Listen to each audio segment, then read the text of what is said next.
सभी सत्ते 3 चरणों से गुजरते हैं। पहले उनका उपहास किया जाता है, दूसरे उनका हिंसक विरोध किया जाता है, तीसरे उन्हें स्वतः सिद्ध मान लिया जाता है। ये शब्द महान दार्शनिक आर्थर शोपेनहावर के हैं और शायद आज की हमारी चर्चा के संदर्भ में कुछ हद तक प्रासंगिक हैं। अभिवादन। आज हम ऑब्जर्वर रिसर्च फाउंडेशन यानी ORF, जो भारत का एक जाना माना थिंक टैंक है, उसके एक हालिया लेख का विश्लेषण कर रहे हैं। और ये लेख डोनाल्ड ट्रंप के अमेरिकी राजनीति और खासकर वहां की जो संस्थाएं हैं उन पर काफी गहराई से बात करता है। हाँ बिल्कुल। और ये विश्लेषण यूपीएससी की तैयारी कर रहे उम्मीदवारों के लिए भी महत्वपूर्ण हो सकता है। सही कहा, खासकर सामान्य अध्ययन पेपर 2 में, जहां राजव्यवस्था और अंतर्राष्ट्रीय संबंधों का खंड आता है। और वैसे भी ये उन सभी के लिए दिलचस्प होगा जो समझना चाहते हैं कि दुनिया के, कह सकते हैं, सबसे पुराने लोकतंत्रों में से एक में आजकल चल क्या रहा है। बिल्कुल। याद करें 2016 का वो दौर जब डोनाल्ड ट्रंप चुने गए थे। ऐसा लगा था जैसे अमेरिका में एक तरह का राजनीतिक भूकंप सा आ गया हो। कई स्थापित मान्यताएं थीं, कई राजनीतिक परंपराएं जिन्हें अमेरिकी राजनीति का आधार माना जाता था, उन पर न सिर्फ सवाल उठे बल्कि उन्हें पलटता हुआ भी देखा गया। बिल्कुल।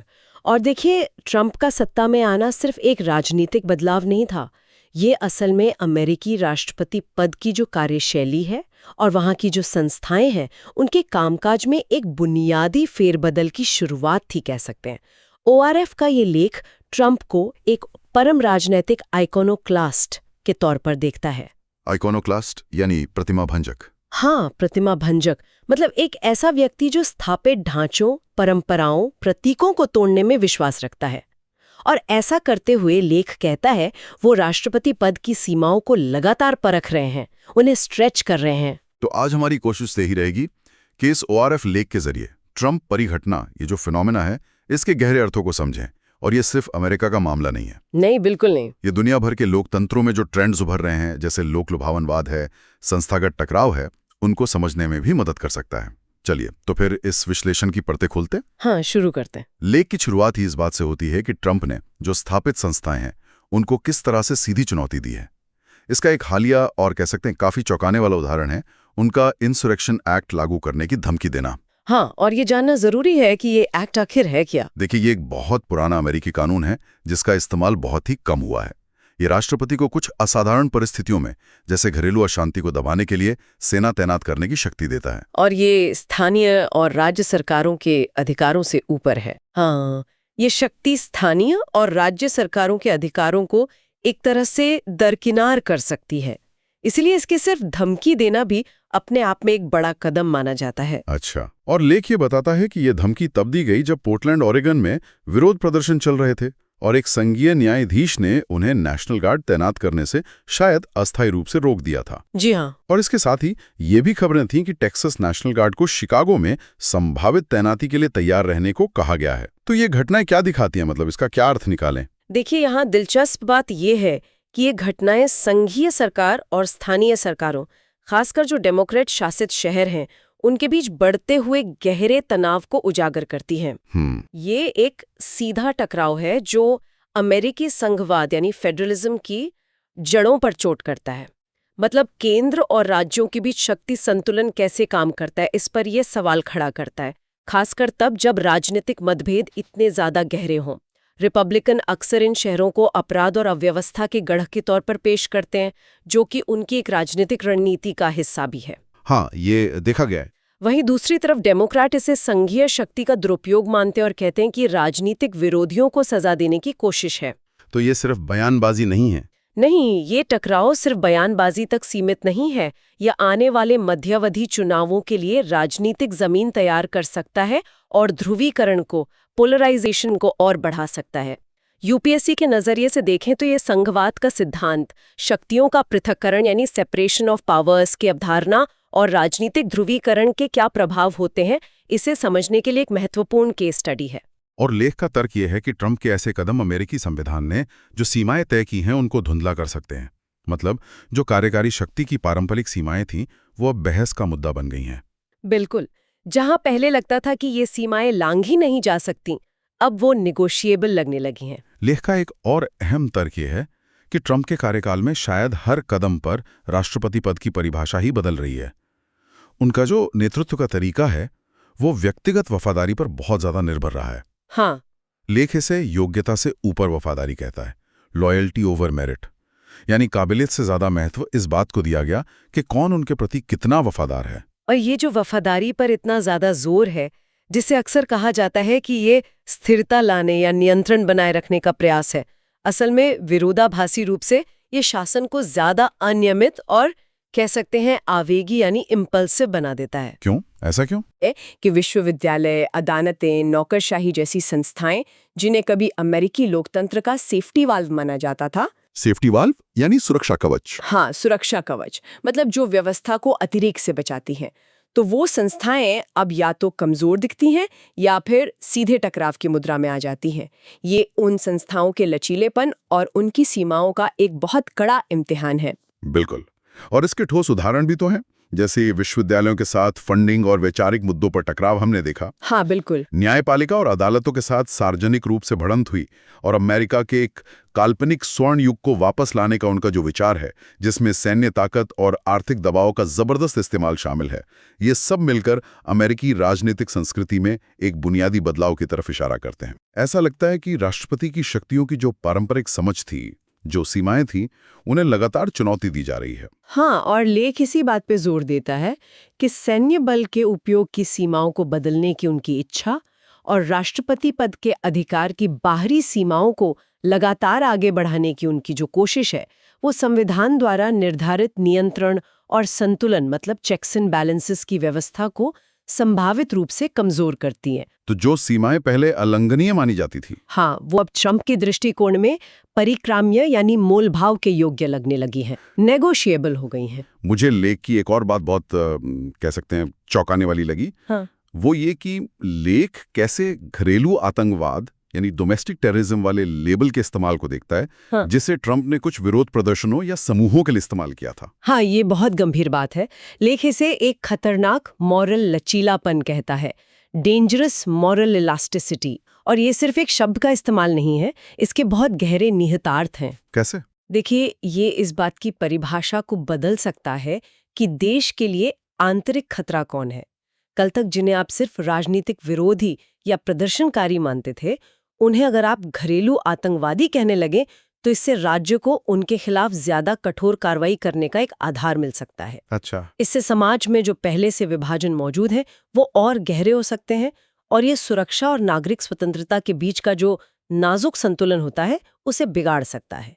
ये किसी भी लोकतंत्र में शासन और नैतिकता से जुड़ा एक केंद्रीय प्रश्न है। लेख आगे बढ़कर ट्रंप के संभावित दूसरे कार्यकाल की संभावनाओं पर भी विचार करता है और ये कहता है कि वो शायद पहले कार्यकाल से अलग हो सकता है।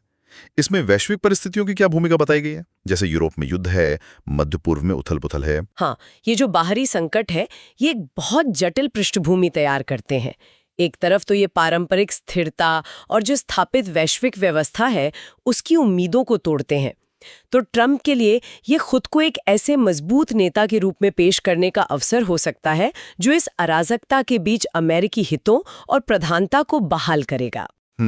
ये तो एक पहलू है। हाँ, लेकिन दूसरी तरफ लेख ये तर्क देता है कि इन बाहरी संकटों ने असल में अमेरिका की जो आंतरिक दरारें हैं उन्हें और भी गहरा कर दिया है। अच्छा, कैसे? जैसे कार्यपालिका और विधायिका के बीच तनाव बढ़ा है, संघीय और राज्य प्राधिकरणों के बीच टकराव बढ़ा है और अमेरिकी समाज के भीतर भी विभाजन गहरे हुए हैं।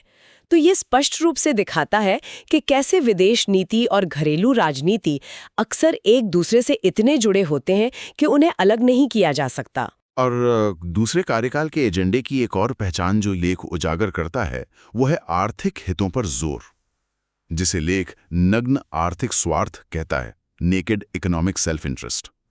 ऐसा लगता है जैसे नियमों पर आधारित जो वैश्विक व्यवस्था थी उसका दिखावा भी खत्म हो गया है। हाँ, लेख के अनुसार तो ऐसा ही लगता है।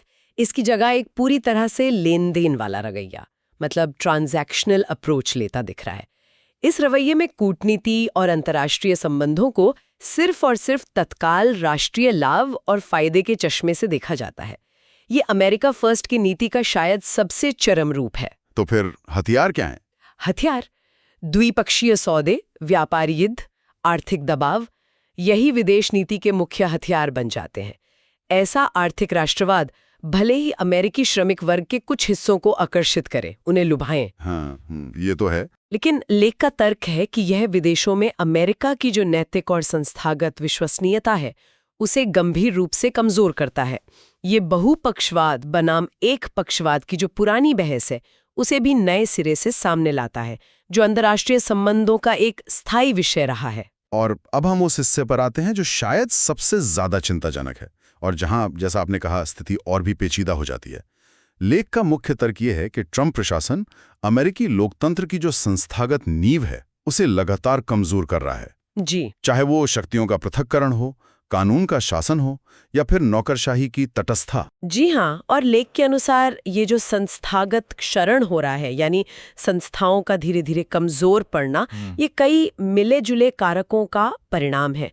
कुछ कारण आंतरिक हैं, जैसे अमेरिका में बढ़ता राजनीतिक ध्रुवीकरण, सांस्कृतिक टकराव जिन्हें कल्चर वॉर्स कहते हैं, और लोक लुभावनवाद का उभार। वहीं कुछ बाहरी कारक भी हैं, जैसे वैश्विक अस्थिरता, व्यापार युद्धों से पैदा हुई आर्थिक चिंताएं।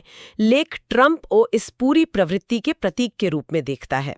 प्रतीक? हाँ, वो उस आइकोनोक्लास्ट या प्रतिमा भंजक का प्रतिनिधित्व करते हैं जो मानते हैं कि मौजूदा उदारवादी व्यवस्था और उसकी संस्थाओं को ध्वस्त करके ही एक नए युग का निर्माण किया जा सकता है। और जैसा कि लेख स्पष्ट करता है, ये सिर्फ बयानबाजी या भाषणों तक ही सीमित नहीं है ना? बिल्कुल नहीं। ट्रंप का दृष्टिकोण अक्सर प्रदर्शनकारी यानी परफॉर्मेटिव रहा है, प्रतीकात्मक रहा है और कई बार जानबूझकर उकसाने वाला यानी प्रोवोकेटिव भी रहा है। जैसे वरिष्ठ अधिकारियों को सार्वजनिक रूप से बर्खास्त करना, अदालती आदेशों को खुलेआम चुनौती देना, सरकारी कामकाज ठप करने यानी गवर्नमेंट शटडाउन की धमकियां देना या उसे हकीकत में बदल देना। हाँ, शटडाउन तो हाल में भी हुआ। हाँ, हाल का सरकारी शटडाउन संकट, जहां बजट और कर्ज सीमा पर असहमति एक राजनीतिक हथियार बन गई, शायद इस बात का सबसे स्पष्ट उदाहरण है कि कैसे अमेरिकी राजनीतिक व्यवस्था का ताना बाना कमजोर पड़ रहा है। तो ये जो पक्षपातपूर्ण पक्षाघात है, हाँ, ये जो पार्टिसन पैरालिसिस हम देख रहे हैं, जहां राजनीतिक दल सहयोग करने के बजाय एक दूसरे को विफल करने में लगे हैं, नौकरशाही का शस्त्रीकरण, वेपनाइज्ड ब्यूरोक्रेसी, जहां सरकारी एजेंसियों का इस्तेमाल राजनीतिक विरोधियों के खिलाफ किया जाता है, और कार्यपालिका और विधायिका के बीच का अस्थिर संतुलन, ये सब मिलकर लेख के अनुसार सिर्फ ट्रंप की व्यक्तिगत शैली या कमियों को नहीं दर्शाते। तो फिर क्या दर्शाते हैं? ये कैसे लोकतंत्र के गहरे संकट को उजागर करते हैं, जो अपने ही आंतरिक विरोधाभासों और विभाजनों में फंसा हुआ है। ये दिखाता है कि कैसे एक व्यक्ति का नेतृत्व संस्थाओं के स्वास्थ्य को प्रभावित कर सकता है, लेकिन साथ ही ये भी रेखांकित करता है कि समस्याएं शायद व्यवस्था में कहीं ज्यादा गहरी हैं। तो इस सब का निचोड़ क्या है? आखिर ये लेख ट्रंप के प्रभाव को कैसे आंकता है? मतलब what does this all mean? लेख एक बहुत ही दिलचस्प निष्कर्ष पर पहुंचता है। वो कहता है कि ट्रंप संस्थागत गिरावट के उत्पाद भी हैं और उसके निर्माता भी। उत्पाद भी और निर्माता भी, इसका क्या मतलब हुआ? मतलब वो उन मौजूदा कमजोरियों और असंतोष का फायदा उठाकर सत्ता में आए जो पहले से व्यवस्था में मौजूद थीं, लेकिन साथ ही उन्होंने अपनी कार्रवाइयों से इन संस्थाओं को और ज्यादा कमजोर किया है। ये एक विरोधाभासी स्थिति है। वो इन संस्थाओं को चुनौती देते हुए, उन्हें कमजोर करते हुए भी अपनी वैधता और शक्ति के लिए उन्हीं पर निर्भर हैं। ये तो दिलचस्प है। अगर हम इसे बड़े परिप्रेक्ष्य से जोड़े तो लेख तर्क देता है कि ट्रंप अपने पूर्ववर्तियों से मौलिक रूप से इसलिए अलग नहीं है कि उन्होंने सिस्टम की कमजोरियों को पहचाना, कई नेताओं ने ऐसा किया होगा। तो फिर अलग क्यों हैं? वो अलग इसलिए हैं क्योंकि उन्होंने इन कमजोरियों का फायदा बहुत खुलकर, बिना किसी झिझक या संयम के, और अक्सर स्थापित मानदंडों और जो अलिखित नियम होते हैं, अनरिटन रूल्स, उनकी परवाह किए बिना उठाया। ये अलिखित नियम भी जरूरी होते हैं? हाँ, बिल्कुल। ये अलिखित नियम जैसे आपसी सम्मान, समझौते की भावना, संस्थाओं का आदर, किसी भी लोकतंत्र के सुचारू कामकाज के लिए उतने ही महत्वपूर्ण है जितने की लिखित कानून। तो फिर उनकी विरासत क्या होगी? इसीलिए लेख का अंतिम मूल्यांकन ये है कि ट्रंप की विरासत शायद सिर्फ उनकी नीतियों या राजनीति जीतों हारों में नहीं मापी जाएगी, बल्कि इसका आकलन इस बात से होगा कि उन मानदंडों, परंपराओं और संस्थाओं को कितना स्थायी नुकसान पहुंचा है जिन्होंने लंबे समय तक अमेरिकी गणराज्य को परिभाषित किया था। ये एक गंभीर चेतावनी है जो अमेरिकी लोकतंत्र के भविष्य पर गहरे सवाल खड़े करती है। तो आज हमने ओरफ के इस महत्वपूर्ण लेख के माध्यम से काफी विस्तार से समझने की कोशिश की कि डोनाल्ड ट्रंप का कार्यकाल अमेरिकी संस्थाओं, राजनीतिक मानदंडों और नेतृत्व की प्रकृति को कैसे बदल रहा है या कह सकते हैं चुनौती दे रहा है। हाँ, हमने देखा कि कैसे राष्ट्रपति पद की शक्तियों को पुनर्परिभाषित करने की कोशिश हो रही है, कैसे संघीय और स्थानीय सरकारों के बीच टकराव बढ़ रहा है, कैसे वैश्विक संकट घरेलू राजनीति को प्रभावित कर रहे हैं और कैसे एक तरह का आर्थिक राष्ट्रवाद पारंपरिक विदेश नीति की जगह ले रहा है। बिल्कुल। और सबसे बढ़कर हमने अमेरिकी लोकतंत्र की संस्थागत नींव पर पड़ रहे दबाव और उसके क्षरण की एक चिंताजनक तस्वीर देखी। जी। यूपीएससी उम्मीदवारों के लिए ये सारे बिंदु अमेरिकी राजव्यवस्था, संघवाद, अंतर्राष्ट्रीय संबंध, शासन के नैतिक आयाम और समकालीन वैश्विक मुद्दों को समझने के लिहाज से बेहद प्रासंगिक हैं। और ये लेख हमें सोचने के लिए एक महत्वपूर्ण सवाल के साथ छोड़ता है। क्या सवाल? वो ये कि इस आइकनोक्लास्ट यानी स्थापित मान्यताओं को तोड़ने वाले की इस लड़ाई में अमेरिका का असली संघर्ष शायद खुद ट्रंप से उतना नहीं है जितना इस बात से है कि अमेरिकी समाज सामूहिक रूप से उन्हें क्या बनने की इजाज़त देता है। ये विचारणीय है कि संस्थाओं की ताकत सिर्फ उनके कानूनी या संवैधानिक ढांचे में नहीं होती, बल्कि नागरिकों की उन्हें बनाए रखने की सामूहिक इच्छा शक्ति और संकल्प में भी निहित होती है। क्या संस्थाएं इस दबाव को झेल पाएंगी या समाज उन्हें बदलने की अनुमति दे देगा? ये एक ऐसा प्रश्न है जिसका उत्तर शायद भविष्य ही देगा। उम्मीद है कि ओआरएफ लेख का ये गहन विश्लेषण आप सभी श्रोताओं, खासकर यूपीएससी उम्मीदवारों के लिए उपयोगी और विचारोत्तेजक रहा होगा। हमने प्रयास किया कि लेख के मुख्य तर्कों और उनकी बारीकियों को आपके सामने स्पष्ट रूप से रख सकें। अगर आपको हमारी ये चर्चा पसंद आई तो कृपया इसे लाइक करें, हमारे चैनल को सब्सक्राइब करें ताकि आप भविष्य के विश्लेषणों से भी जुड़े रह सकें। और हाँ, अगर आपके मन में इस विषय पर कोई प्रश्न या विचार हैं तो नीचे टिप्पणी अनुभाग में जरूर लिखें। हम यथासंभव उनका जवाब देने का प्रयास करेंगे। बिल्कुल। अगली बार फिर मिलेंगे एक नए विषय के साथ, इसी तरह की गहरी पड़ताल करने के लिए। धन्यवाद। धन्यवाद।